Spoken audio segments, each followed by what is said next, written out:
Bonsoir, bonsoir la famille. J'espère que vous allez bien par la grâce du Seigneur. Moi, c'est la sœur d'Alvina et moi, ça va par la grâce de Dieu, bien sûr.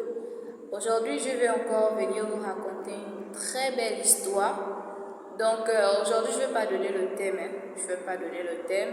Chacun va donner le thème en commentaire et il va aussi me dire ce qu'il a compris de l'histoire en fait. Voilà. Donc, ici, il s'agit de Paul et Jean. Voilà. Donc, c'est l'histoire de Paul et Jean. Paul, c'était un jeune homme donc, qui avait encore ses parents. Et Jean, il n'avait plus de parents. Il a perdu ses parents à l'âge de 2 ans, en fait. Voilà. Donc, et c'est comme ça qu'il va être pris par les parents maternels, voilà, donc par ses parents maternels, et il va être gardé par sa tante. Sa tante va s'occuper de lui comme elle pouvait aussi, mais après la tante va décéder. Voilà, donc quand la tante va mourir, lui, il aura 16 ans. Voilà, donc il aura 16 ans. Et c'est comme ça qu'il va se lancer un peu dans la rue parce qu'il n'aura plus de quoi aller à l'école ou bien se nourrir, voilà. Donc du coup, et Paul lui c'est un jeune homme qui a vécu avec ses parents, il a grandi avec ses parents, il a reçu une très bonne éducation, mais le défaut avec Paul, c'était que Paul, lui, il était vraiment égoïste en fait, il était égoïste et là, il va grandir, il va exceller dans les études et il va travailler.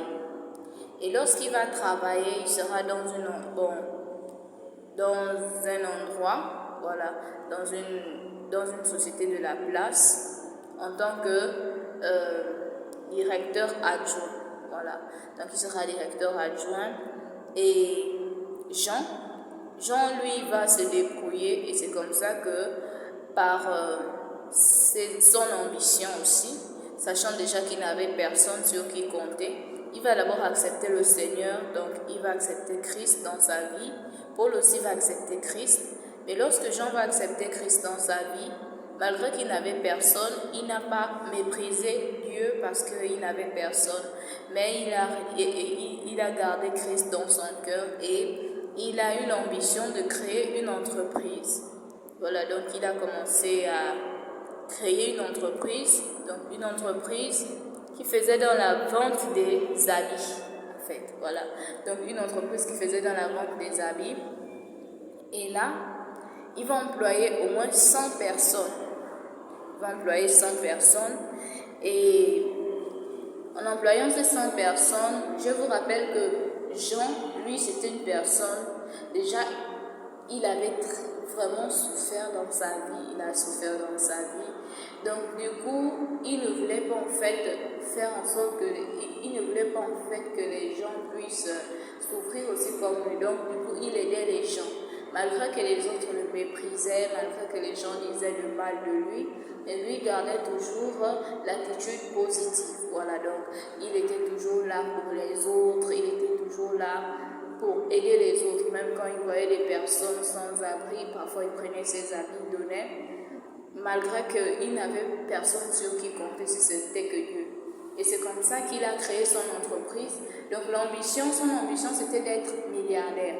Et en créant son entreprise aussi, il a voulu, donc sa pensée aussi c'était d'aider les gens en fait dans la société. Donc quand il a créé l'entreprise, il a embauché 100 personnes. Donc il vendait des vêtements pour lui. Et ces 100 personnes-là ont été bénies grâce à lui. Voilà, ces 100 personnes-là ont été bénies grâce à lui parce que il avait créé l'emploi à des personnes et ces personnes-là nourrissaient aussi leur famille. Donc il était béni indirectement. Voilà. Donc c'est comme ça qu'il a continué dans ça. Donc il est resté à employer juste 100 personnes. Et Paul lui c'était un directeur adjoint comme j'ai dit. Donc lui il travaillait juste au compte de l'entreprise. Donc l'entreprise en question n'avait pas des employés. En tout cas, ce n'est pas lui qui employait. Voilà, donc comme je disais, lui, il était égoïste. Voilà, lui, il était égoïste. Et même quand il appelait sa secrétaire, toujours avec le mépris, il ne pensait qu'à lui. Même quand il y avait des bons contrats, il mangeait tout l'argent, il ne donnait pas aux autres. Soit il donnait même que les miettes, en fait. Voilà. Et quand il voyait même des personnes un peu bizarres, des personnes pauvres, lui, il ne s'occupait pas, en fait. Voilà, il ne s'occupait pas parce qu'il se suffisait seulement de lui-même. Il ne pensait qu'à lui, en fait, tout tournait qu'autour de lui. C'est comme ça que Jean va continuer dans l'aide sociale, voilà, donc de manière directe et indirecte. Donc de manière directe, quand il va souvent voir des personnes, des vieilles mamans pauvres par exemple, il va souvent faire parfois le marché à ces personnes-là, donner la nourriture, parfois donner l'argent. Même ses employés, il va donner l'argent, malgré que ses employés aussi, il y avait certains qui étaient aussi ingrats. Voilà, donc on peut dire on ne peut pas être bien avec tout le monde ne peut pas nous apprécier. Voilà, donc c'est comme ça qu'il va continuer dans ça, malgré qu'il se sentait toujours seul, malgré que les gens ne reconnaissaient pas son bien en fait. Voilà, donc Jean va continuer dans ça, dans le bien en fait. Et lorsqu'il va continuer dans le bien, il va aider en fait près de 100 familles, parce que les 100 personnes qu'il a employées avaient des familles en fait, voilà. Et sans compter ces familles qu'il va aider par l'emploi. Et lorsque, autour de son entreprise, déjà, il y avait des personnes qui vendaient des choses en fait, des habits, la nourriture et tout. Donc, ces 100 personnes-là, souvent quand il y a la pause, ils partaient manger. Donc, ils étaient encore, en fait, il était encore béni de manière indirecte dans ce sens-là, parce que c'était grâce à lui que les personnes qui vendaient la nourriture autour de son entreprise gagnaient des clients. Voilà. Et donc, c'est comme ça qu'il va continuer dans ça, il va bénir toujours les autres de manière directe ou de manière indirecte. Voilà. Et un jour, ils vont voyager, Paul et Jean vont voyager dans un même bateau. Voilà. Ils vont voyager dans un même bateau. Et là, ils partent en croisière. Je peux dire, ils partent en croisière. Ils vont voyager dans un même bateau. Et lorsqu'ils vont voyager dans le même bateau, le bateau va chavirer. Voilà, le bateau va chavirer. Et là, je vous rappelle que Paul, lui, il avait aussi Christ en lui, mais son problème, c'était l'égoïsme. Voilà, c'était l'égoïsme. Il ne pensait qu'à lui. Il fallait qu'on lui voie seulement lui. Il fallait que tout soit seulement pour lui, en fait. Voilà, c'est comme ça que le bateau va chavirer. Ils vont se retrouver dans une île. Ils seront les seuls survivants. Voilà. Paul et Jean seront les seuls survivants. Paul et Jean ne se connaissaient pas du tout. Voilà, Paul et Jean ne se connaissaient pas du tout. Et là, c'est comme ça que Paul va se réveiller sur l'île. Bon, je peux dire que les deux, ils étaient déjà âgés. Voilà, donc ils étaient déjà en retraite en fait. Voilà. Donc ils ont travaillé tout ce temps-là, ils ont aidé les gens. Bon, c'est Jean qui a aidé des personnes parce que Paul n'a pas pensé aux autres, lui ne pensait qu'à lui. Donc tous les biens c'était seulement pour lui. Et c'est comme ça que avec leur richesse, ils vont décider d'aller en croisière. Voilà. Donc c'est comme ça qu'ils vont chavirer. Et lorsqu'ils vont chavirer, ils vont se retrouver dans l'île. Et l'île en question, l'île était vraiment déserte. Voilà. C'est une très grande île. Voilà. Et Paul va se réveiller le premier. Lorsqu'il va se réveiller, il sera étonné. Il sera étonné de voir en fait qu'il était maintenant dans l'île parce que le bateau avait chaviré, il avait perdu connaissance. Voilà. Et ils ne vont pas se croiser. L'autre va se retrouver dans l'autre côté de l'île, on peut dire la zone sud. L'autre va se retrouver dans la zone dans la zone nord. Voilà, donc Paul va se retrouver dans la zone sud et Jean va se retrouver dans la zone nord de l'île. Et c'est comme ça que lorsque Jean va se réveiller, il sera fracturé. Voilà, et il aura une fracture au niveau de la cheville, donc il ne pourra pas marcher. Voilà, il ne pourra pas marcher. C'est comme ça que lorsqu'il va se réveiller, il y aura des singes autour de Jean. Il sera étonné, il va les chasser et tout. Il va les chasser. Et lorsqu'il va les chasser, quand il va regarder derrière les singes, il va trouver la banane. Voilà. Donc il va trouver la banane. Il va manger. Voilà, il va manger la banane. Et Jean va continuer sa route en s'étirant parce que la cheville vraiment lui faisait très mal. Sa cheville faisait très mal. Donc il ne savait pas quoi faire, mais il était seulement là tout fatigué. Il s'étirait sur le sable. Et là, il va s'adosser sous un cocotier. Il va s'adosser sous un cocotier. Il va s'endormir. Et là, on retourne chez Paul. Paul, lui, il va se réveiller. Lorsqu'il va se réveiller, il était très bien. Voilà, donc il n'avait pas eu de choc. Lorsqu'il va se réveiller, il va commencer à marcher. Et il ne va pas oublier son égoïsme. Voilà, donc quand il va rencontrer des singes, il va vouloir prendre les biens des singes là, mais les singes vont le lapider. Comme ça que les singes vont le lapider. Et il va fuir encore dans la forêt profonde. Voilà, quand il va fuir dans la forêt profonde, il va tomber dans un trou. Voilà, donc il va tomber dans un trou. Et il va rester dans le trou là. La nuit va tomber et il va dormir là-bas. Il va se réveiller le lendemain entouré des personnes vraiment étranges. Voilà, il va se retrouver entouré de personnes vraiment étranges. Les personnes là vont même le transporter dans leur village. Voilà. Et là, lorsque Jean va se réveiller, lui aussi va se retrouver dans un, on appelle ça comment, les maisons des villageois. Dans une hutte, voilà, merci. Dans une hutte, il va se réveiller dans une hutte. À côté, il y aura des fruits. Et là, il aura son pied déjà avec des bons sements. Il va se réveiller. Lorsqu'il va se réveiller, il y aura une très jolie fille autour de lui, à côté de lui.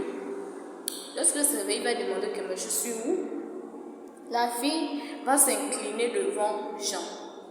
Il va dire que c'est dû à quoi en fait. Et là, Jean va se réveiller, il va essayer de bouger. La fille va dire non, ne bouge pas, parce que tu es encore fatigué. Voilà, donc la fille va nourrir Jean. C'est comme ça que lorsque la fille va nourrir Jean, Jean sera étonné. En fait, la fille va prendre Jean comme un roi en fait. Voilà, la fille va prendre Jean comme un roi. Et c'est comme ça que Jean sera étonné. Donc il va seulement suivre ce que la fille va faire et tout. Le médecin du village va venir. C'était aussi un jeune garçon, le médecin du village. Donc celui qui soignait Jean, il va venir, il va prendre soin de Jean. Les autres aussi, les villageois, tous les villageois là vont prendre soin de Jean. Ils vont en fait aider Jean, ils vont amener Jean, en fait, des biens que Jean ne pouvait même pas imaginer. C'est comme ça que Jean était là étonné, il ne savait pas en fait quoi faire, ni quoi dire. Et là, il sera là juste comme ça. Il sera là juste comme ça, il va regarder les gens là. Et à chaque fois, il remarquait que les gens qui venaient lui donner les présents s'inclinaient toujours. Donc, il ne comprenait rien du tout. C'est comme ça que il va rester toujours là, silencieux. Voilà, il va rester là, silencieux. Et Paul, lui, lorsqu'il va se réveiller, déjà entouré de plusieurs villageois, les villageois là vont le ligoter en fait. Les villageois vont le ligoter. Il va demander de l'eau, les villageois ne vont rien lui donner en fait. Il va demander de l'eau, les villageois ne vont rien lui donner. Il va demander à manger, les villageois vont lui donner la nourriture. Bon, qui n'est pas pourrie, mais pas une bonne nourriture en tout cas. Donc, il va quand même réussir à manger parce qu'il avait fait plusieurs jours aussi quand même sans manger. Donc, il va quand même manger.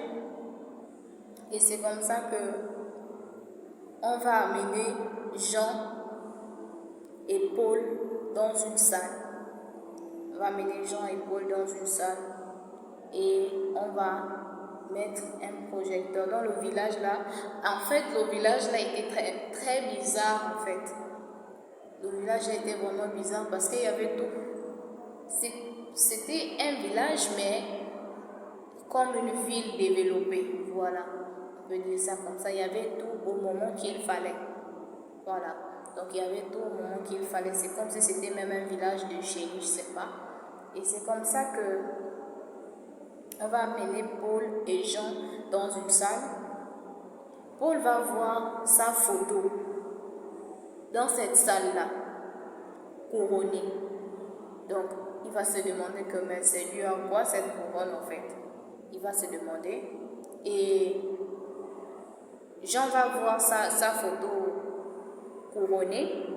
Il sera là, il sera un peu étonné quoi. Donc, sa photo sera bien grande sur un mur et sur sa tête, il y aura une couronne. Voilà, donc il y aura une couronne. Et sur la tête de Paul, il n'y aura rien du tout. Il n'y aura rien du tout. Et en fait, sa photo reflétait en fait son intérieur, l'intérieur de Paul. Voilà, donc sa photo n'était pas du tout agréable à voir. Voilà, sa photo n'était pas agréable à voir en fait. Donc du coup, Paul sera étonné de se voir un peu bizarre parce que pour lui, c'est le plus beau de la terre en fait. Voilà, donc pour lui, c'est le plus beau de la terre. Donc il va encore plus se fâcher. Il va dire que pourquoi ma photo est comme ça? Pourquoi vous avez mis et où est-ce que vous avez trouvé ma photo d'abord? Voilà, et c'est comme ça qu'il va commencer à crier. Et là, il y aura un monsieur, l'homme de la sécurité, voilà, le villageois, va le stopper, de lui côté la bouche. Et là, on va mettre un grand film. On va commencer à montrer les étapes de la vie de Jean. Et là, on va voir comment Jean prenait soin des personnes. Et ces personnes-là avaient des enfants. Donc, lorsqu'il prenait soin, par exemple, de ces mamans-là, quand il donnait à manger, par exemple, il partait, il retournait chez lui. Mais ne sachant pas que ces mamans-là parlaient de lui à ses enfants. Voilà. Donc, ces mamans-là parlaient de lui à ses enfants et à leurs enfants. Et leurs enfants mangeaient la nourriture de Jean sans que Jean le sache, parce que quand Jean donnait, il donnait juste au moment, il ne donnait pas aux enfants parce qu'il ne savait pas si les enfants étaient là, existaient en fait. Voilà, donc quand les mamans recevaient la nourriture, elles ne mangeaient pas tout pour elles, elles donnaient aussi à leurs enfants. Et elles racontaient que c'est cet homme-là. Donc, je ne sais pas comment ils avaient fait pour avoir la photo de Jean, mais chaque personne par qui Jean avait été, chaque personne que Jean aidait avait en fait la photo de Jean. Donc, et là, ils témoignaient en fait des bienfaits de Jean à leurs enfants. Donc, même les employés de Jean, que Jean faisait du bien, avaient la photo de Jean. Et donc, lorsque eux, ils mangeaient, par exemple, les 100 employés là expliquaient que si on mange aujourd'hui, c'est grâce à Jean. Donc, les enfants gardaient ça dans leur cœur. Et il y avait, parmi les 100 employés, il y avait des parents. Et donc, les parents là avaient fait des enfants. Et les enfants étaient devenus avocats, d'autres étaient devenus docteurs, d'autres étaient devenus maîtresses, d'autres étaient devenus professeurs de français, etc. Et c'est comme ça qu'ils ont grandi grâce à l'emploi de Jean, que Jean avait créé en fait. Voilà, donc c'est comme ça que même ceux-là chez qui les employés de Jean partaient souvent manger, eux aussi, quand les employés payaient la nourriture, cet argent-là servait aussi à donner, à payer la scolarité des enfants en question. Voilà, des enfants des vendeurs là. Et c'est comme ça qu'ils ont montré le film. En fait, le bien de Jean ne se limitait pas seulement sur les personnes qui donnaient, mais ça partait de génération en génération. Et là, Jean était vraiment étonné que donc j'ai fait tout ce bien-là sans le savoir en fait. Voilà, et c'est comme ça qu'on a montré le film. Et quand il s'est relevé, il a regardé autour de lui, il a vu ses enfants là en fait. Donc il n'a plus vu les parents qu'il a aidés, ou bien les mamans qu'il a aidés, c'était maintenant les enfants qui avaient reçu la bénédiction de manière indirecte, donc les biens que Jean donnait aux parents de manière indirecte, qui avaient reçu ça, qui étaient maintenant autour de Jean. Et c'est comme ça que ces enfants-là ont béni Jean, ont remercié Jean parce que son emploi, grâce à ce qu'il faisait autour de lui, que ses enfants-là étaient devenus ce qu'ils étaient. Et même celui qui avait soigné Jean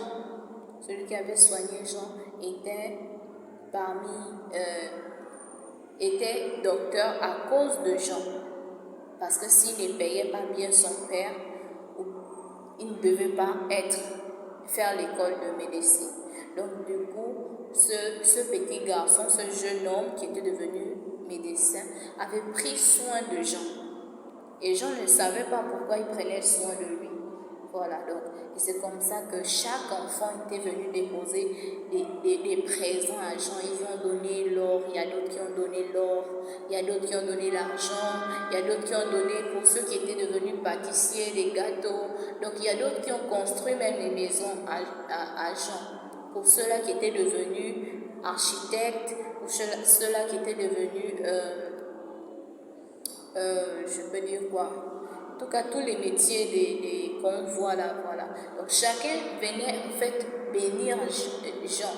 Chacun venait bénir Jean parce qu'ils reconnaissaient que ceux qui sont aujourd'hui, c'était grâce à Jean. Mais Jean ne comprenait pas parce qu'il ne connaissait même pas ses enfants-là. Voilà, il ne connaissait pas ses enfants, mais c'était grâce au film en fait que Jean avait su que c'était l'enfant de tel, que j'avais aidé tel jour, c'était l'enfant de tel que j'aidais souvent. Voilà, donc et là, Jean avait été récompensé. Et là, Jean n'avait rien perdu parce que déjà, Jean ne connaissait pas, Jean, avant qu'il ne chavire, Jean était toujours milliardaire. Mais sa richesse était restée parce qu'il ne pouvait plus retourner. Mais Jean avait trouvé encore plus que ce qu'il avait laissé l'autre côté de l'île. Et là, Jean était heureux. Jean n'avait pas de femme de l'autre côté de l'île, mais on avait donné à Jean une femme à cause de bienfaits qu'il avait fait à ces personnes-là. Donc, on avait choisi une jeune fille, voilà, pour femme de Jean. Pour femme, voilà, on avait choisi une jeune fille pour femme. Et c'est comme ça que Jean s'est marié, Jean est devenu heureux et il a fait 2 enfants. Voilà. Et on a aussi montré le film de Paul. Comment Paul maltraitait les employés autour de lui, comment Paul refusait souvent à manger. Et c'est comme ça que lorsqu'on a montré le film à Paul, on a vu combien de fois Paul était vraiment égoïste, combien de fois Paul était vraiment méchant, combien de fois Paul était vraiment mauvais. Parce que lorsqu'il faisait des mauvaises choses face à des personnes qui demandaient parfois l'argent, ça retombait aussi sur ces enfants-là. Et aujourd'hui, les enfants étaient devenus délinquants, les enfants étaient devenus tueurs, il y avait d'autres qui étaient devenus violeurs, il y avait d'autres qui étaient devenus mendiants. À cause de Paul, parce que Paul ne voulait pas aider souvent les autres, même les employés, les maigres salaires qu'il donnait aux employés qui étaient autour de lui. C'est comme ça que les enfants de ces employés étaient devenus des délinquants en fait. Et ces délinquants-là étaient restés à fouetter Paul parce qu'ils avaient le mépris contre Paul. Ils avaient vraiment le mépris contre Paul parce que Paul avait maltraité leurs parents parce que, et les personnes chez qui ils partaient, parce que les parents, lorsqu'on les payait mal, ils partaient aussi prêter chez d'autres personnes. Et ces personnes-là restaient maintenant endettées. Et ça causait encore d'autres problèmes au niveau familial de ces personnes-là. Donc du coup, on peut dire que Paul a fait du mal à plusieurs personnes de manière directe et de manière indirecte aussi. Voilà. Donc Paul avait fait du mal à certaines personnes de manière directe et de manière indirecte. Et ces enfants-là, les enfants de ces personnes qu'il avait fait du mal là, étaient devenus des personnes mauvaises, des personnes méchantes. Et ces personnes ont rendu le mal à Paul. On dit que c'est à cause de toi que nous sommes comme ça. Donc ils l'ont fouetté. Pour ceux qui étaient devenus des violeurs, ils l'ont violé. Pour ceux qui étaient devenus des fumeurs de chanvre, ils l'ont fait fumer le chanvre jusqu'à la mort. Ils l'ont fait fumer le chanvre jusqu'à la mort. Ils l'ont battu. Ils l'ont battu à mort. Ils l'ont battu vraiment à mort. Et ils ont pris son corps. Ils ont jeté dans la mer. C'est comme ça que Paul a fini. Donc, Paul est mort. Et là, les enfants, malgré ça, ils étaient toujours tristes parce que il n'y avait personne pour les aider. Pour ceux-là qui étaient devenus des mauvaises personnes, il n'y avait personne pour les arranger. Et lorsque Jean a su ça, Jean encore pris certains de ses biens pour aider ces personnes-là. Donc il a demandé à ces personnes qui l'ont aidé, aux jeunes gens qui l'ont aidé, d'aider aussi ceux-là qui étaient devenus mauvais à cause de Paul. Voilà.